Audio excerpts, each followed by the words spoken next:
Olá, bem-vindos ao Conversas com Meio. Se você, como eu, é um apaixonado por música, com certeza já ouviu falar no Fábio Massari, talvez a maior autoridade em música maluca do Brasil, um mestre, um papa que ganhou não à toa o apelido de Reverendo, pois o Reverendo Massari está comemorando seus 60 anos nesse ano. Ele já fez uma série de eventos, vão fazer outros, mas na sexta-feira, em São Paulo, acontece o Massari Fest, com os japoneses do Acid Mother's Temple, com o Patife Band e com os devotos lá de Pernambuco. Eu acho que é imperdível, e é imperdível também essa conversa que a gente teve sobre rock and roll, sobre MTV, sobre 89 FM e sobre os muitos livros que ele publicou nos últimos anos. Vem com a gente. Ao invés, abre os ouvidos para vir com a gente.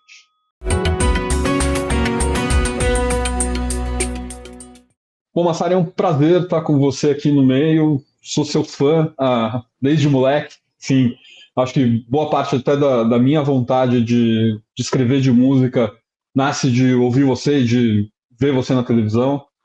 E eu queria começar falando um pouco desse seu aniversário especial, né? Como é que vai ser o Massari Fest que acontece na sexta aqui em São Paulo? Bom, antes de mais nada, muito obrigado pelo convite. Retribuo as palavras gentis, porque ao longo dos anos, muita gente e amigos em comum que a gente tem, né, sempre falaram: olha, você precisa conversar com ele porque ele ouve as mesmas coisas que você, hein? Ele tem esse gosto tipo o seu, né? E então, partilhamos aí desse interesse pelas bandas estranhas como o Acid Mother's Temple, que é a banda japonesa que vem para fechar o Massari Fest, que é a festa, né, que é o festival que acontece na sexta, dia 20 de setembro, por ocasião do meu aniversário de 60 anos. Eu ganhei de presente do André Barcinski, nosso amigo jornalista e também promotor de eventos. Eu ganhei de presente esse festival, né? E coube a minha tarefa árdua de escolher as bandas para tocar no evento. Então, o Acid Mother's Temple estava na minha lista do Barcinski desde o começo ali, por conta do nosso interesse, nossa mania, né, com a banda. A gente viu juntos um show da banda em 2014 em São Francisco, que foi realmente transformador para a gente, ficou na nossa memória e entrou na nossa lista ali de possíveis bandas para fechar o evento desde o começo, né? E ainda que a gente tenha especulado ali outros nomes, os japoneses se mantiveram firmes e fortes ali e não tinha muito erro mesmo, é o Acid Mother's Temple que tem que fechar a festa. E aí, no caso das bandas brasileiras, também não teve muita conversa, não. Eu queria o teste, mas o teste, infelizmente, está em turnê, felizmente para eles, né? Está em turnê europeia, infelizmente para mim, que não vou poder vê-los pela 10ª vez nesse ano, no meu aniversário. Então, entraram os Devotos, meus amigos de muitos anos, de 30 anos, desde 1994, né, quando da minha primeira visita para o Recife. É uma banda incrível ao vivo, e na sequência a banda Patife, outra das inclassificáveis. Sempre que alguém me pede para explicar qual é a da Patife, eu tento, aí parece que eu vejo a cabecinha, assim, eu ouço a vozinha do Paulo Barnabé falando: não é nada disso, não é nada disso que eu está falando.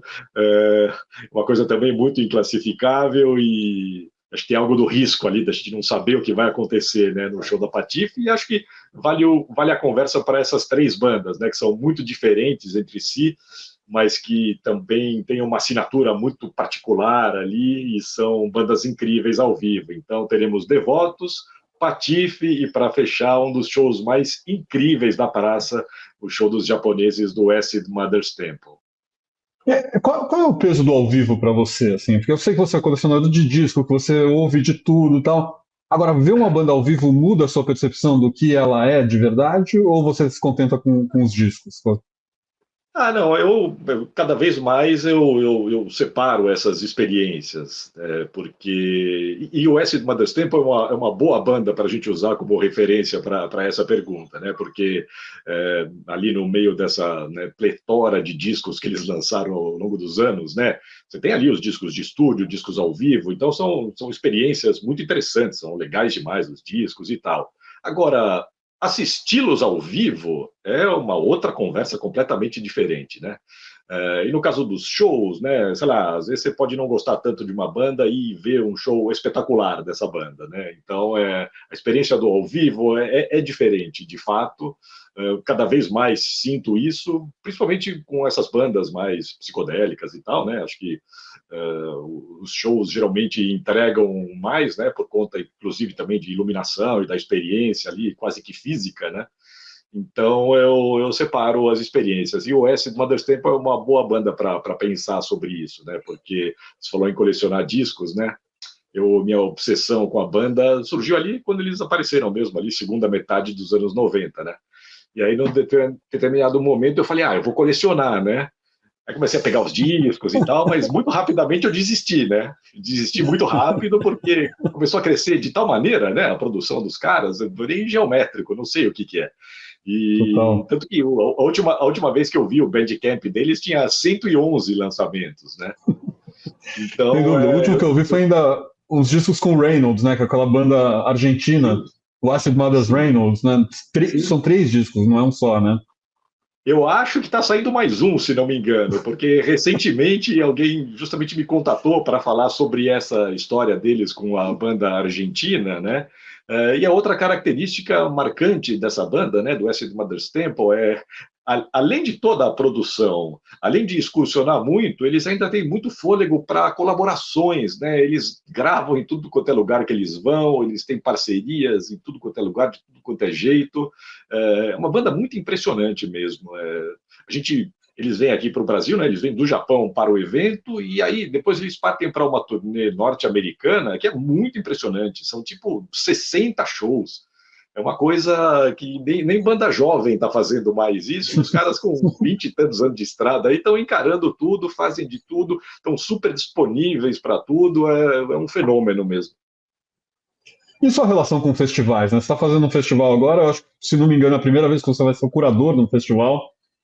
Mas você teve, até na MTV, você teve programa, né? Você conseguiu viajar o mundo assistindo festivais. Como é que é essa sua relação com esse formato de festival?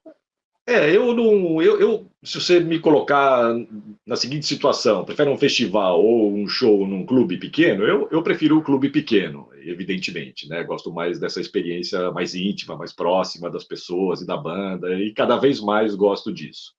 Mas acho que, no geral, também sempre tive preferência por essa órbita aí que vai do clube pequeno até o teatro, que seja grande, mas espaços em que você ainda consegue manter um tipo de intimidade ali com a banda e proximidade e tal. O festival é toda uma outra experiência, né? O primeiro festival que eu fui na vida, grande, fora, foi o Monsters of Rock, lá na Inglaterra, em 84. E não vou dizer que foi traumatizante, claro que não, foi incrível, mas imagina, Inglaterra, nos 80, festival de metal, era a Babilônia, né? E depois, na MTV, como você citou, eu fiz esse programa que era todos os festivais do mundo, né? Que a gente foi para vários lugares, visitando os festivais, né? Dinamarca, Estados Unidos, Inglaterra, Suíça.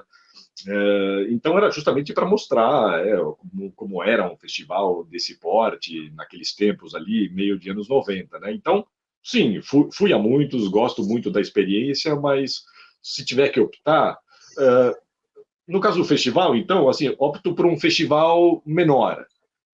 O citado aí Austin Psych Fest, né, que depois virou Levitation.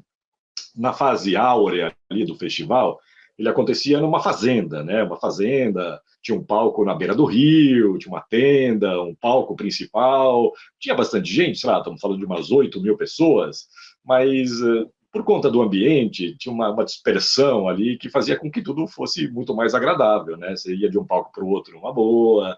Então, um festival desse porte interessa, né? Dá para ver muito show legal no festival. E aí, no caso do nosso Fest, do Massari Fest, a gente, desde o começo, também pensou numa coisa que simbolizasse, de alguma maneira, o underground, né? Então, é uma casa ali de pequeno para, não sei dizer se é médio porte, acho que nem é, né? Não sei, 500 pessoas.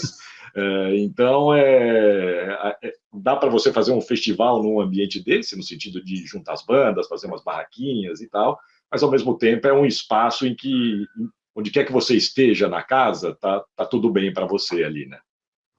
Você vai ouvir bem, né? Eu queria falar um pouco da sua história, né? Porque você começa no rádio, né? Eu mesmo, né? Eu brinco que fui formado por você ali na 89, Pô, antes até do lado B. sim, sim. É, e daí depois você vai para a MTV e ainda não chega direto nas câmeras, né? Demora um tempo, você fica ali fazendo produção por trás das câmeras e também daí depois você tem uma carreira longuíssima na MTV. Primeiro, como é que foi essa história da 89? Como é que você chega na rádio? Qual é o fascínio que rádio tem para você? Cara, para mim, rádio foi sempre uma das coisas mais importantes, como, né, como objeto, inclusive, de paixão mesmo, né? Desde muito garoto e tal, eu entendi ali que eu não queria ser músico, eu queria estar nesse ambiente da comunicação, né? Ainda que eu nem soubesse descrever dessa maneira, né? E eu gostava muito de ver revistas e de conversar a respeito, e gostava muito de ouvir rádio, né? Então, à medida que eu fui desenvolvendo aí, né, a minha pesquisa pessoal com a música, com sons e tal, rádio passou a ser o meu interesse principal mesmo. E aí eu cheguei à Rádio 89 FM aqui de São Paulo em 1987. Eu estava no meio do curso de rádio e TV, na FAAP, comunicação, e o meu professor era o Serginho Groisman. E eu era o cara que fazia uns projetos ali na faculdade, sempre com umas trilhas sonoras estranhas, umas poesias, né? Eu comentei já, isso devia ser uma coisa muito chata, assim, para as pessoas, né? Que eram umas poesias, né, simbolistas e tal, com Butthole Surfers, Sonic Youth, então, infelizmente não tenho mais nada disso, né, enfim. Então o Serginho Groisman, sabendo desse meu interesse e tal, né, eu era o cara dos sons ali, ele falou, eu vou te arrumar um emprego lá na 89, eu falei, tá bom, né. E aí, de fato, me chamaram para uma conversa lá, ele fez a ponte, e eu comecei a trabalhar lá em outubro de 1987. E aí comecei a trabalhar no departamento de promoção, mas daí, muito rapidamente, as pessoas foram abrindo espaço para mim, porque perceberam ali que eu conhecia algumas coisas, tinha muito interesse e vontade, né? E aí passei a produzir alguns programas específicos, comecei a fazer algumas entrevistas, estava até lembrando outro dia, né? Que minha primeira entrevista ao vivo na rádio foi com um músico africano, né? Foi com o Manu Dibango, saxofonista camaronês, né? Enfim, figura super importante. Mas eu sempre achei muito curioso, né? Que a minha primeira entrevista não foi exatamente do rock, né? Apesar de ter sido feita lá na Rádio Rock, foi com o Manu Dibango. Foi a Sônia Abreu, né? A saudosa Sônia Abreu, que o levou à rádio. Sim. Tem até na biografia dela isso. Então eu comecei a forjar o meu caminho ali, né? Para além do departamento de promoção, até que, enfim, montei, digamos assim, né? Eu ganhei o Rock Report, que é da virada de 89 para 90, né, comecinho mesmo de 1990, e aí também passei a fazer as entrevistas, cobertura de evento. A rádio foi muito escola mesmo para mim. Escola, se a gente considerar a MTV depois, mas ao mesmo tempo como Claro. realização ali profissional, a rádio foi um período muito interessante. Eu fui de estagiário de promoção até coordenador artístico, né? Fiz praticamente o ciclo completo e o Rock Report durou ali alguns anos, fiz muita entrevista, foi um período muito bacana. E em 1991, com 4 meses de MTV, né? A MTV é de outubro de 90, né? Em fevereiro de 91, eu fui chamado por uma pessoa que tinha trabalhado comigo na 89 para uma conversa lá na MTV. Então, em 91, eu entrei na MTV no departamento de programação. Aí trabalhei também um período no Relações Artísticas, né, o TAR. Nesse momento eu já estava apresentando programas, né, já tinha me transformado num VJ. E ainda no âmbito do trabalho interno ali, eu fui assistente do Tite, né, da chefia lá durante bastante tempo também. Então tive muita vivência interna ali, né, vi muita coisa interessante nos bastidores. E aí, enfim, 12 anos de MTV, fiz muitos programas, Lado B, clássicos, Jornal da MTV, Mondo Massari, também fiz muita entrevista, cobertura de evento. E o citado programa dos festivais é de 1996, que é certamente uma das coisas mais legais que eu fiz lá. Ah, com certeza. Bom, era muita coisa legal, né? A MTV é um mundo de histórias, né? Você fez, inclusive, agora, recentemente, com o Gastão, né? Uma série de lembranças de MTV. Uhum. Quais são as suas lembranças mais, assim, interessantes dessa época? O que você lembra, assim, com mais carinho ou que foi mais maluco? Cara, olha, muitas experiências. Em 12 anos, numa MTV que estava chegando no Brasil com toda uma força ali, né, estética, comercial, transformando mesmo a vida das pessoas e as relações com gravadoras e o mercado de videoclipe, a exposição, né, dos apresentadores, dos DJs, foi uma loucura mesmo, principalmente nesse período inicial, né? Então, obviamente tem muita história bacana, né? Eu tive programas autorais, né? O Mondo Massari foi um programa que eu gostei muito de fazer, um programa com a minha marca. Eu fiz muita cobertura de evento, fiz muita entrevista, né? Desde Itamar Assunção, Chico Science, Nação Zumbi, até as entrevistas internacionais grandes, Rolling Stones, U2, nessas viagens aí dos festivais também, muita experiência legal de estar ali trabalhando, né, como representante do canal brasileiro, junto com outros canais, né, com o BBC e canais da Suíça, de um monte de lugar. Então, essas experiências são incríveis, né? E eu valorizo muito esses encontros, né, com os artistas. A partir de uma certa época, eu passei a também sair um pouco ali da zona de conforto das entrevistas mais lá do B e do rock, e, pô, eu fui encontrar com artistas incríveis, né? Como eu disse, Itamar, e o Maltner e o Caetano foram no programa, a galera do rap, fui na casa, pô, da Cili Campelo, Zé Rodrigues, então foi legal demais para mim também encontrar essas pessoas e poder conversar, né, com esses artistas, é, o lance das entrevistas também, a gente não teve exatamente uma escola, né? Foi muito intuitivo para todos nós ali na MTV ali, e mesmo na rádio, né? Eu fiz rádio e TV e tal, mas a faculdade, a academia é outra coisa, né? Te prepara para outras coisas. Não tinha exatamente, vamos fazer a aula de entrevista, como fazer entrevista, né? E como foi uma coisa que eu busquei muito, foi um processo meio intuitivo mesmo, né? E também contei com a sorte de ter, tanto na rádio quanto na TV, as pessoas que viram alguma coisa, né, ali nas minhas entrevistas e tal, e deixaram correr, né? Faz aí, né?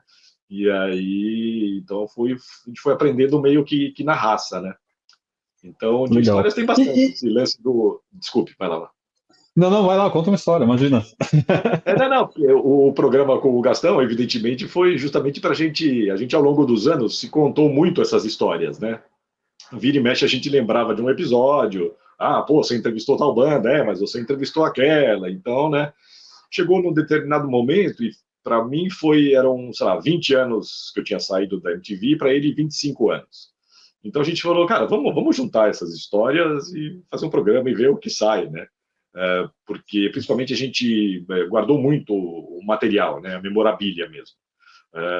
E algo do material de vídeo mesmo, porque eu particularmente, sempre tive essa preocupação de ter ali o meu arquivo pessoal, principalmente porque eu via ali que muito material se perdia, né? As fitas eram recicladas, às vezes você gravava uma entrevista de 1 hora com o artista e usava 10 minutos e o resto apagava, né? Então, em alguns casos eu fui guardando algo dessas entrevistas e também muito material, cartaz, ingresso, foto, flyer, o que for, né? E o Gastão também fez isso. Então, quando a gente se juntou ali para contar essas histórias, a ideia era justamente essa, né? Jogar tudo na mesa, começar a contar as histórias e ver o que aparece aí nessas conversas, né? E foi divertido. A gente foi meio que entendendo ali como seria legal a gente contar as histórias e foi muito divertido para a gente também, porque a gente foi lembrando de fato de algumas das viagens, né? Sei lá, eu fiz a viagem para Jamaica, né? Para a casa dos Marley lá, com o Zig, com o Steven, foi demais. O programa é lindo, é super bem feito e tal. O Rodrigo Carelli, né, diretor de Uhum. TV consagrado hoje em dia, que dirigiu esse programa da Jamaica. A gente foi para a Jamaica ali, uma viagem muito peculiar, inclusive. Então tem muitas histórias, né? As famosas festas da MTV, e principalmente também o bastidor dessas entrevistas grandes, eles dão muita história interessante, assim, você vê como algo dessas entrevistas enormes, tipo U2, Rolling Stones e tal, como que elas funcionam, é muito legal, né? E uma vez que você faz parte delas, você vê muito ali, né? A movimentação interna ali, cruza com jornalistas do mundo inteiro, que é legal, enfim, muitas experiências Mas boas às vezes mesmo. espremidinho também, né? Essas entrevistas Ah, com banda grande é uma coisa que você às vezes tem muito pouco tempo, né, pra conversar. dependendo do nível da banda, realmente, sei lá, para mim a mais radical nesse sentido foi os Rolling Stones mesmo, né? Apesar de eu ter sido um dos únicos ali que entrevistou a banda inteira naquele dia, que era o Mick Uhum. Jagger de manhã, o Charlie Watts e o Ron Wood à tarde e o Keith Richards à noite. E aí os jornalistas, cada um pegou uma parte, eu entrevistava um, entrevistava outro, e a gente conseguiu entrevistar todo mundo. Mas era um regime tipo, olha, você tem 10 minutos, com 8 minutos eu bato no seu ombro, com 10 minutos eu tiro a fita. Né, com 10 minutos. E também, mas eu descobri também que isso aí, dependendo do clima, do ambiente, dos artistas, das pessoas, isso pode ser quebrado, né? Enfim, com o Mick Jagger foi tudo muito nos conformes, né? Porque é o Mick Jagger, eu percebi ali que tinha né, um cuidado maior ainda com ele. Agora, depois o Ron Wood, Charlie Watts e Keith Richards, correu um pouco mais a entrevista, não podia tirar foto, eu falei, vou tirar foto, e eles mesmos que tiraram, os próprios assessores, sabe, já estavam bem, faz o que você quiser, aí tá tudo certo, né? Na entrevista do Keith Richards, por exemplo, eu estava com uma camisa xadrez, né? Malditas camisas xadrez ali dos anos 90, né? Porque eu usei muito mesmo uma época. Mas aí ela estava dando um batimento na câmera, estava atrapalhando ali, e daí a assessora não teve dúvida, olhou para o câmera e falou: Meu, tira o casaco e dá para ele. Daí usei a jaqueta do câmera, usei a jaqueta do câmera para cobrir ali a camisa que eu estava usando. Mas daí entra o Keith Richards, né, com um copão na mão, te abraça como se você fosse um amigo que ele conhece há 20 anos, aí quebra todo o gelo e qualquer nervosismo vai embora na hora. Sem dúvida. Deixa eu te perguntar uma coisa. Como é que você sentiu a guinada da MTV quando a música deixou de ser tão importante dentro da emissora? Assim, como é que foi? Óbvio, você sai em 2003, ainda não era esse processo, mas era o começo desse processo, né? De a música Sim, começar a diminuir ali dentro. era o começo do processo de fato, porque acho que é mais ou menos determinante na minha saída. Minha saída foi espontânea, foi numa boa, sem crise, mas eu já estava me achando um pouco isolado ali, digamos assim, né? A guerrilha que era constituída por alguns colegas, né, eu e mais alguns ali, a gente representava ali, né, uma espécie de guerrilha interna, né, muito mais ligados à música do que, né, aos programas de entretenimento. Então, meus últimos trabalhos ali foram para o jornal da MTV, que foi muito legal de fazer, muitos encontros, programas bacanas, mas no âmbito da programação geral ali, eu estava começando a me sentir um pouco mais isolado, e foi justamente nesse momento em que as coisas estavam mudando de fato, né, no consumo, na relação com a música e tal. O que eu mais lamentei, de fato, o caminho seguido, paciência, né? Quem estava lá fez isso e, né, não tem muito o que fazer. O que eu lamento mesmo é que nesse momento de mudança de paradigmas ali, de consumo de música e tal, a MTV tinha que ter chamado o jogo para ela muito intensamente. Olha, M de música é com a gente. Deixa que a gente explica esse mundo novo para vocês. Deixa que a gente vai junto com vocês, né? Desvendar todos esses novos caminhos e tal, né? Eu achei que, por simplesmente passar a fazer os programas de entretenimento e deixar de fato, né, a paixão ali pela música para um outro plano, foi não digo que me incomodou, mas eu achei que foi uma espécie de vacilo ali, artístico ou editorial da casa, né? Então eu estava também com 12 anos, né? Eu entrei em fevereiro de 91, saí em fevereiro de 2003, fiz um ciclo aí de 12 anos, então para mim já estava bom ali naquele momento. Mas achei que a TV devia ter chamado o jogo e falado, não, deixa aqui, a gente, música é com a gente mesmo. Agora, eu tenho uma curiosidade pessoal, assim. Você é esse cara que, óbvio, sempre falou de rock, de vários estilos, tá? Mas tipo, basicamente de rock, falou muito de rock mainstream, mas também abriu uma porta pro rock alternativo. Antes de existir a palavra, antes da gente chamar de rock alternativo, ou de indie rock, ou de qualquer coisa, você já abria, tanto no É. 89 quanto na MTV, para uma série de bandas que, pô, meia dúzia de nego escutavam, né? Que são aquelas bandas mais radicais. Qual é o disco que você compra quando você é moleque, que faz você abrir o ouvido para além desse rock que a gente costuma ouvir? Assim, qual é aquele disco que, tipo, muda a sua chave? Boa pergunta, cara, porque não tinha pensado nisso num disco especificamente, né? Cara, eu acho que desde cedo eu entendi que tinha muita coisa diferente no âmbito da música que me interessava ali, né? Mesmo dentro do rock, depois quando veio, obviamente, o punk, dar uma contribuída para isso. E também percebi desde sempre que tinha sons em vários lugares do mundo, né? Enfim, eu ouvi umas coisas italianas, tinha os secos e molhados, e tinha os sons, né, ingleses e americanos. Então, desde cedo eu tinha essa visão um pouco mais, queria ter essa visão um pouco mais ampla e também me aprofundar, né? Eu acho que ouvir e comprar discos do Frank Zappa, de alguma maneira, é, fez com que eu me interessasse, ainda que ele, enfim, fosse um cara famoso e lançasse discos depois ali por gravadoras e tal, acho que foi um cara que colaborou muito nesse sentido, né, de abrir horizontes e de ensinar coisas e de a partir dele eu ir ouvir coisas, né, enfim, tá, é uma boa pergunta mesmo, eu precisaria pensar mais a respeito, né? Eu acho que o advento do punk rock, né, que a gente já pegou ali meio também, né? Pelo menos eu e minha geração já pegamos ali meio embrulhado ali com o pós-punk, né? Enfim, então essas bandas me fascinaram muito imediatamente.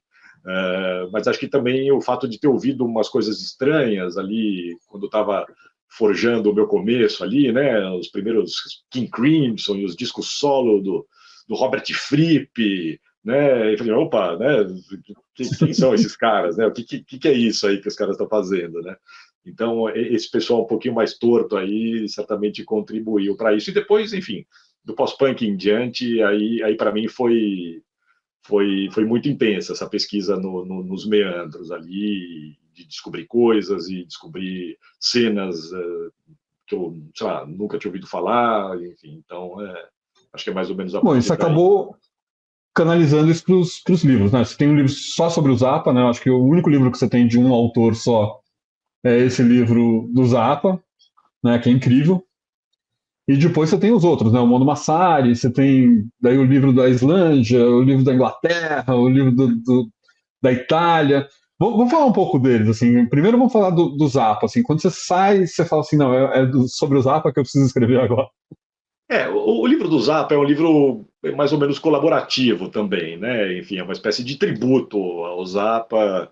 Ele é dividido em duas partes. Tem uma segunda parte ali, que tem uma coletânea de artigos que eu tinha feito ao longo dos anos, a entrevista que eu fiz com ele, a outra entrevista brasileira do Zé Nogueira, e uma primeira parte era a colaboração dos convidados, amigos, né, entusiastas da obra do American Composer, participando ali, né? Então é uma espécie de tributo. Ao longo dos anos, eu alimentei o plano de fazer um outro livro de Zappa e tal, mas não sei em que pé que está esse projeto. Mas no caso desse livro do Zappa, que foi o meu terceiro livro, esse aí, né? Foi lançado em 2007 Ah, pela Conrad. É uma espécie de almanaque mesmo. O primeiro livro é o livro da Islândia, que acho que também tem a sim. ver um pouco com a outra pergunta das coisas estranhas e tal, né? E como a gente chega nelas, né? Porque no meio dos anos 90, ali, no momento em que eu viajava muito para a Itália, eu conheci uns islandeses. E a Islândia estava no meu radar ali por coisas muito pontuais, né? Sugar Cubes e algo da Bjork ali um pouquinho antes do Sugar Cubes, mas não conhecia, né, praticamente nada, sabia que era um lugar interessante e tal. E aí ganhei uma fita cassete de um cara e falou: Meu, tem um monte de banda boa lá na Islândia, dá uma olhada. E aí, enfim, abriu-se todo um universo que eu passei a pesquisar, numa época que era muito difícil pesquisar sobre essas coisas, né, sobre bandas obscuras da Islândia, né, até que no final dos anos 90 eu decidi que, sei lá, o meu primeiro livro, que é algo que eu já vinha também planejando há um bom tempo, né, fazer um livro, e eu queria fazer muito um livro que fosse um livro de viagem, mas uma viagem discográfica ou musical, né, indo atrás dos discos, investigando alguma cena. E aí eu decidi ali num determinado momento que a Islândia era o alvo desse projeto, né? Então, em 99 eu fiz a viagem o livro, né? Eu tinha ido em 98 para ver qual era, né? Fiquei 15 dias. E aí, em 99, eu peguei uma licença da MTV e fiquei 3 meses lá, entrevistando as bandas, indo atrás dos discos e conhecendo figuras incríveis e muito peculiares também. E aí, em 2001, a Conrad lançou Rumo à Estação Islândia, que é de fato, o meu primeiro livro. Esses dois eu lancei pela Conrad, né, o primeiro e o terceiro. Aí tem o Emissões Noturnas, é o segundo livro, foi um livro que eu fiz sozinho, né, totalmente independente, que é uma homenagem ao Rock Report, ao meu programa da 89. Sim. É uma coletânea ali das programações e uma coletânea das entrevistas que eu fiz para o programa, né, Primal Scream, Nick Cave, um monte de gente bacana. Aí tem o Mondo, que é uma coletânea de artigos e entrevistas. Aí o Malcolm, que é o quadrinho do Malcolm McLaren. O Malcolm é incrível, né? Mas também é um projeto colaborativo, né? Com sem Também é quadrinho. com o Luciano Tomé, né, o ilustrador. Essa é uma daquelas histórias ali que remete ao hábito da TV de apagar as fitas, né? Eu fiz a entrevista com o Malcolm McLaren. Assim que acabou a entrevista, eu fui lá e gravei para mim o bruto, na hora, porque foi uma entrevista muito longa para um artista como ele e tal. Foi muito interessante, muita informação, e eu sabia que ela não ia ter chance ali na hora da reciclagem, né? A gente ia usar ali uns 4, 5 minutos e ia apagar tudo. E aí essa eu guardei, e depois da morte do Malcolm, eu dei uma olhada no material, falei, não, isso aqui dá para fazer um quadrinho com isso, ou um documentário, né? Porque tem tanta informação nas respostas dele que é uma coisa incrível, né? E aí a gente fez o quadrinho de 2014. Aí eu Muito editei um legal. livro ali para Ideal, né, que é Alguém Come Centopeias Gigantes, esse é um livro que eu editei, né, de um cara lá de São Francisco, o Veil, que foi um cara muito importante ali, de um fanzine ali do final dos anos 70, né, chamado Search and Destroy. Depois ele fez uma editora muito bacana, né, chamada Research. Então, o Centopeias é uma coletânea de artigos e entrevistas que eu editei. E aí os dois últimos são os álbuns, né? O álbum inglês e o álbum italiano, que são livros de viagem, crônica de show e fartamente ilustrados, porque também Sim. voltamos àquela coisa da memorabilia, né? De pode basicamente guardar tudo que você vê pelo caminho, né? Porque em algum momento É, você vai poder contar uma história a partir daquilo, né? eu queria. Vamos falar um pouco de cada um deles, né? Porque eu acho que ele e o da Islândia eles conversam muito, né? São livros que estão mais ou menos dentro do mesmo escopo, né? Mas feitos muito depois, assim. O primeiro é 84 na Inglaterra, né? Você foi para a Inglaterra, ficou acho que 10 meses lá e fez o livro a partir disso, né? Como que foi essa experiência de moleque morar na Inglaterra? É, e depois, como que foi voltar esse material para escrever? Então, o 84 ele foi um livro de pandemia, no sentido de que ele, como projeto, ele já existia. Eu já rabiscava e vislumbrava ali a ideia de um dia contar dessa viagem, dessa estadia, né, de 8 meses ali na Inglaterra em 84. Fui inicialmente para fazer um curso ali avançado de inglês, pegar os diplomas, depois acabei ficando lá, morando na casa de uns músicos, trabalhava aqui ali no famoso restaurante italiano, né, que você vai lá, limpa os pratos, come, ganha um troquinho para ir nos shows. Estamos falando do meio dos anos 80, né, era uma Inglaterra muito diferente, mas para mim era chegar, né, no paraíso, no sentido de que ali eu podia ver todas as bandas e conhecer os clubes e ouvir muitas histórias. Então foi um divisor de águas, de fato, na minha vida. Eu fazia engenharia antes, né? Depois da viagem ali, eu decidi que eu ia mudar de curso e fui fazer rádio e TV na volta. Então foi realmente importante para mim, e essa exposição toda, né? Um universo que estava muito distante da gente, né? A gente 84 é ainda um ano antes do Rock in Rio, né? Só para a gente ter uma ideia do cenário desértico que a gente mais ou menos vivia, né? Nesse sentido aí da informação e da presença das bandas e tal. E foi um período em que eu comecei, de fato, a levantar muito material, né? Colecionar essas coisas, sem saber muito bem o que eu ia fazer com isso, né? Ou se eu ia fazer alguma coisa com isso, mas me parecia muito importante registrar tudo ali que eu estava vendo e que eu estava sentindo, né? Então, o material, a memorabilia, faz muito parte desses registros. É como tirar uma foto, no fim das contas, né? Na hora que você junta ali. Uhum. Então, esse foi um projeto que eu alimentei ao longo dos anos, mas nunca fui em frente com ele. Até que no período ali da pandemia, num determinado dia, eu já estava mais ou menos rabiscando o projeto de novo, mas aí teve uma coisa que foi determinante, que foi eu tirei os ingressos da pasta de ingressos pela primeira vez desde os anos 80. Aí quando eu tirei para fora os ingressos, eu falei, agora eu não posso voltar atrás, agora eu tenho que fazer. Então, esse livro 84 é uma espécie de livro de memória dessa viagem aí de 84, a partir principalmente dos shows e de alguns encontros e de alguns episódios interessantes ali, muito musical, né, nesse sentido, e muito ilustrado, né? Enfim, e aí o livro italiano que vem na sequência, ele é uma versão evoluída, digamos assim, eu não diria evoluída, mas porque ele contempla um período maior, né? Que foi um período em que eu fui muito para a Itália, minha família é de lá, minha irmã morava lá, eu tinha muitos amigos. Então, no período que cobre ali de 83 a 92, foi o período em que eu mais visitei o país, muito também indo atrás ali de shows e de lojas, revistas, e no caso do livro italiano tem coisa de cinema, tem quadrinho, tem umas visitas ali aos centros sociais ocupados, ele expande um pouquinho mais o espectro ali de interesses com relação ao 84, né? O 84 são as bandas e os sons mesmo, né? O da Itália tem umas coisas diferentes ali, né? Tem umas leituras da época, enfim. Mas Não, e são, tem são umas coisas similares nesse sentido, desculpa, eles são similares nesse sim. sentido de espalhar memorabilia mesmo, e aí os textos são mais ou menos crônicas ali, tem algo de jornalismo, no sentido de informar várias coisas, mas muito gonzo, o subjetivo, no sentido de é a minha Itália, né? É a minha Inglaterra de 84. Né?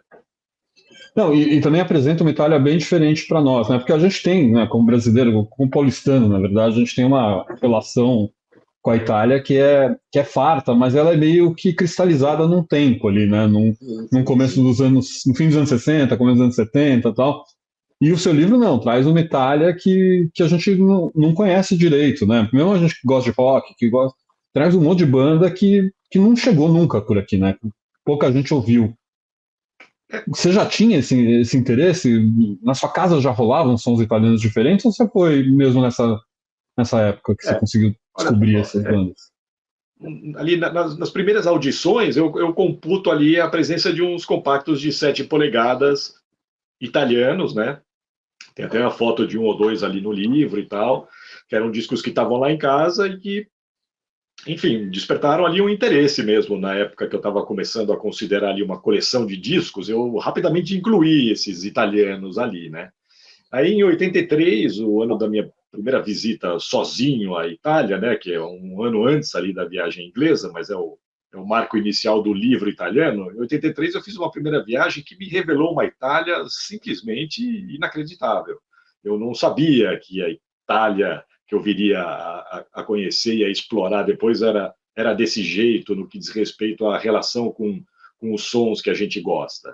É, tudo quanto é tipo de loja, muita revista, muito programa de rádio, show de todo mundo em vários estratos ali, né, do underground ao mainstream. E estou falando de mercado de sons italianos e internacionais, né? Todo mundo passou por Ah, ali, muita gente passa por ali, evidentemente, né? Faz parte de tudo quanto é rota, mas eu descobri um tipo de público ali e especialistas, mas muito interessados mesmo. Tanto que depois, no comparativo, digamos assim, entre, por exemplo, a imprensa especializada britânica e a imprensa especializada italiana, a italiana ia muito mais a fundo, ampliava muito mais o leque, sabe? Era o underground australiano, era, né, o lado C do underground americano, selos e, sabe, uma riqueza mesmo e um entusiasmo com essa pesquisa. Os programas de rádio eram incríveis, as revistas, uma das revistas mais legais existe até hoje, né? Há 40 anos, que é a Rockeirilla, que é feita numa cidade de, sei lá, 15 mil habitantes, né, da minha pequena, e para mim foi a minha bíblia, assim, ao longo dos anos, né, também tem um capítulo dedicado às revistas, E aí, recentemente, uma revista também importante chamada Rumore lançou um livrinho, né, em que um especialista ele elenca e comenta as 50 principais revistas de música que a Itália teve ao longo dos anos, e ainda tem um apêndice com mais umas outras 50, assim. Então, para mim, a Itália foi uma revelação mesmo nesse sentido, né?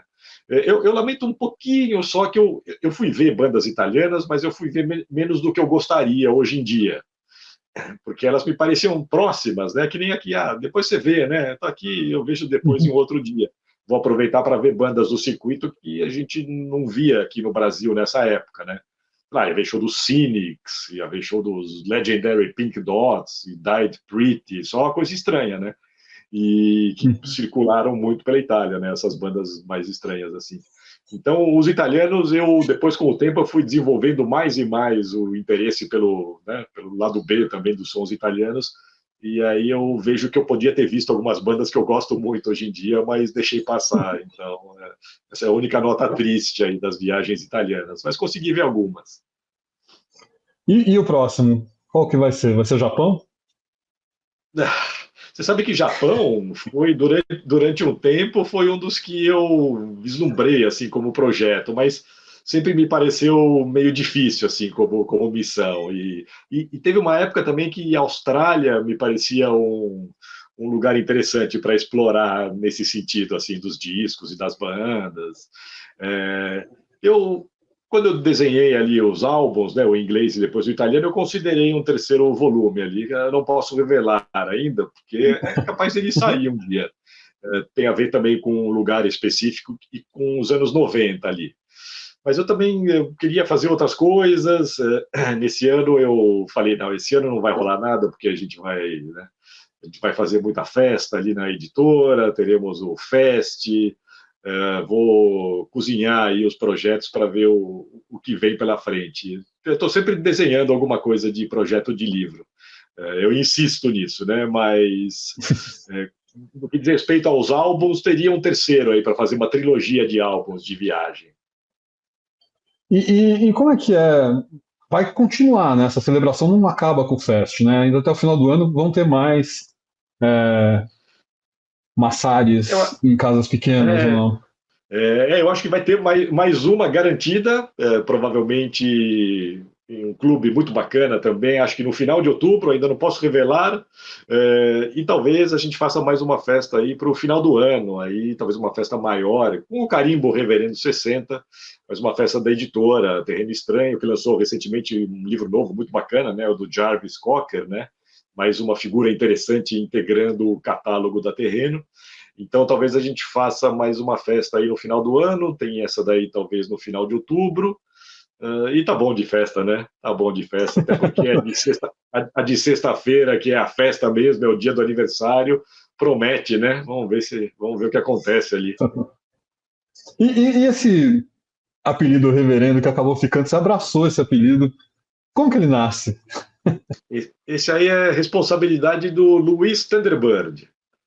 O Thunder, meu colega, ex-colega de MTV, o VJ que fez a primeira fase ali do lado B. Foi em algum momento ali que ele sacou essa do reverendo. Não sei se eu já tinha um púlpito ali que eu usava no lado B, e aí pegou. Eu nunca fiz nada para me livrar do apelido, e aí recebo com muito carinho quando alguém me chama de reverendo, acho divertido. Mas é a responsabilidade do Thunder. Ele acho que ele tem uma explicação para isso, acho que ele tem uma explicação objetiva para isso. Sei.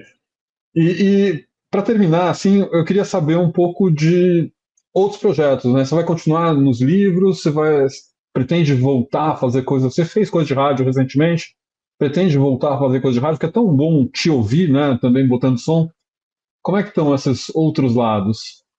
Eu tenho, como eu te disse, eu tenho insistido no lance dos livros, estou sempre pensando em projetos, e não só meus, né, de outros autores também, eu acho muito legal lidar com esse universo, né.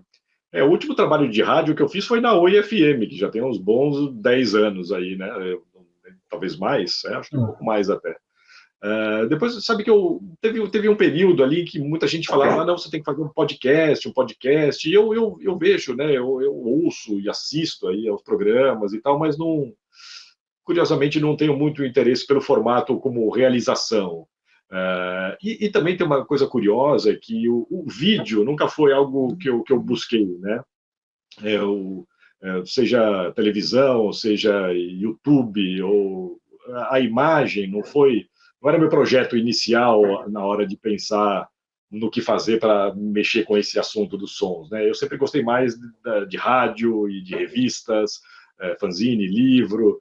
Então, quando a galera fala, não, você devia fazer um podcast ou ter um canal no YouTube, não é algo que eu vejo com tanto entusiasmo como realização. Eu gosto de ver e tal, eu vejo um monte de coisa, me divirto pra caramba, mas acho que vou continuar insistindo aí nos livros e tal. Quem sabe fazer outros festivais aí ao longo do próximo ano, continuar, né, na celebração, né? Vai só mudando o ano, né? Passar de festa de 61. Pô, ia ser ótimo. Tudo certo, seria legal, né? Vai ter que falar com o Muito Barcinski, legal. né? O Barcinski tem a manha, né, de produzir essas coisas.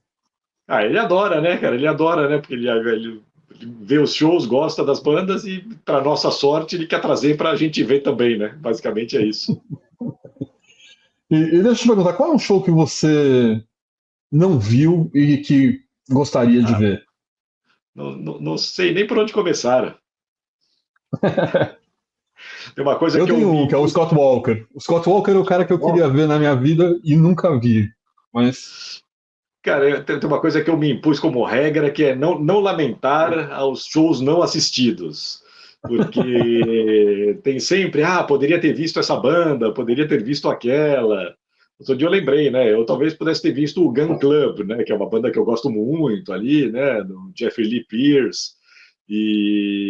Mas, sei lá, tem muita coisa que eu gostaria de ter visto. Eu queria muito ter visto um Grateful Dead, por exemplo. E ali também tive mais ou menos perto, né? Porque as primeiras vezes que eu fui para Califórnia e tal, a banda existia ainda.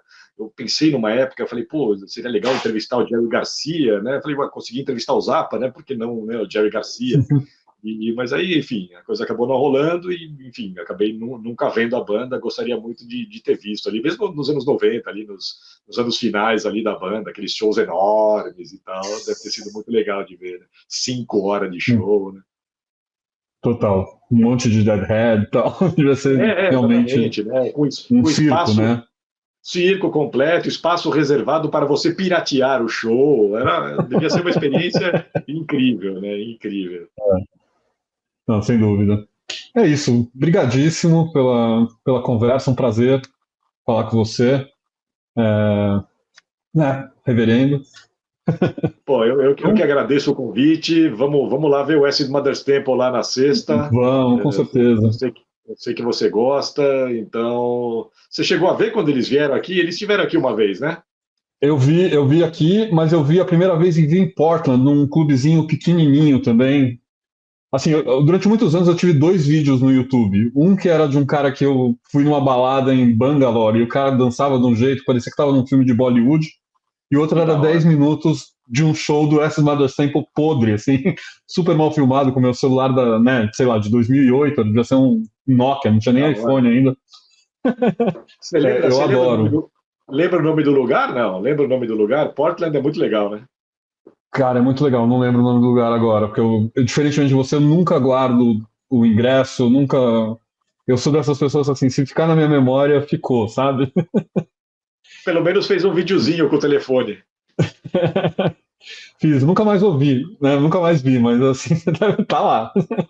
Normalmente é assim mesmo que funciona, né? Mas eu quero muito ver na sexta, vou lá. Vamos lá. Então tá bom, brigadíssimo. Legal, eu que agradeço. Um grande abraço a todos, obrigado. Enchente no sul, seca na Amazônia, o país inteiro pegando fogo. Os efeitos das mudanças climáticas chegaram muito mais cedo do que a gente esperava. Mas e agora? Existe algo a ser feito pelo governo, por empresas, por nós, como cidadãos? No curso Crise Climática, a História do Século XXI, o economista e ambientalista Sérgio Besserman vai mostrar como chegamos até aqui, o que pode vir por aí e o que precisa ser feito para reduzir o impacto do aquecimento global agora. Sérgio é um dos maiores especialistas brasileiros sobre o tema e apresenta dados científicos de forma didática e acessível. Esse vai ser um curso fundamental para quem quer entender a crise do clima e saber o que fazer a respeito dela. Segue o link na descrição do programa para saber mais sobre o curso.